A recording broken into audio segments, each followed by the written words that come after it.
ఇవాళ ఏది స్థానిక సంస్థల ఎన్నికలకు సంబంధించి ఇవాళ షెడ్యూల్ విడుదలయ్యేటువంటి అవకాశం ఉందని చెప్పేసి చాలా పేపర్లు రాసుకొచ్చినాయి. మరి 42% రిజర్వేషన్కి సంబంధించి ఏంది లెక్క?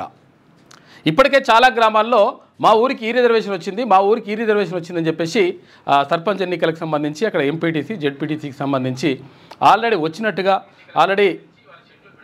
అంటే ఈ గ్రామాలకు ఈ ఎంపీటీసీ స్థానాలకు ఈ జెడ్పీటీసీ స్థానాలకు ఈ రిజర్వేషన్లు వర్తిస్తూ ఉన్నాయని చెప్పేసి ఆయా గ్రామాల్లో చర్చ జరుగుతూ ఉంది. నిజంగా ఇప్పుడు వచ్చినటువంటి ఏదైతే రిజర్వేషన్ ఉందో ఆ రిజర్వేషన్ నిజంగా ముందర పడుతుందా?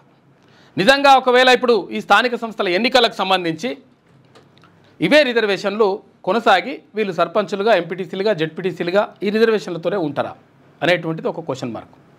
ఎందుకంటే కోర్టు క్లియర్గా చెప్పింది, హైకోర్టు ఏమని చెప్పింది, మీరు ఒకవేళ ఎన్నికల నోటిఫికేషన్ ఇచ్చిన తర్వాత కూడా ఏ టైంలోనైనా మేము కలగజేసుకునేటువంటి అవకాశం మాకుంటుంది.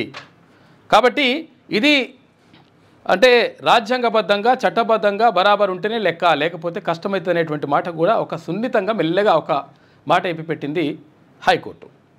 ఈ నేపథ్యంలో నిజంగా మరి ఈ రిజర్వేషన్లు 42% రిజర్వేషన్లు ఉంటాయా ఉండదా అనే దానిపైనే ఇప్పుడు ప్రధానంగా చర్చ జరుగుతూ ఉంది.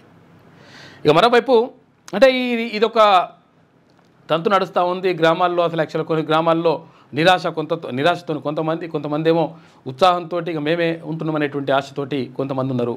అవి చూడాలి ఇంకా అసలు యాక్చువల్గా వాళ్ళ షెడ్యూల్ విడుదలైన తర్వాత అసలు ఏం జరుగుతుంది, ఏం కథ, అసలు యాక్చువల్గా అక్కడ అంటే హైకోర్టులో వేసినటువంటి కేసులు ఏంది, ఆ కేసుల కథాక్రమం వేసింది, అందులో ఎవరు కేసు వేసిండ్రు చెప్పిరు కానీ నిన్న తీర్మానం వలన ఎవరు కేసు వేసిండ్రు, ఎవరు వాదిస్తున్నారు, ఏం కథ, ఇదంతా కూడా తేలిపోతుంది లెక్క.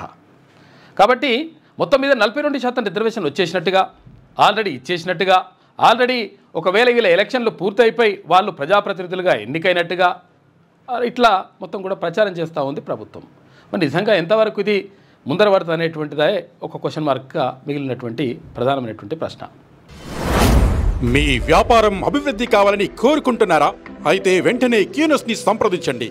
Schools, colleges, banks, shops, office promotions, land promotions, political promotions, restaurant promotions, hospital promotions, పుట్టినరోజు వేడుకలు, శుభకార్యాలు, వ్యాపారాలు ఏవైనా, సందర్భం ఏదైనా ఇప్పుడే క్యూనస్ ద్వారా తెలియజేయండి.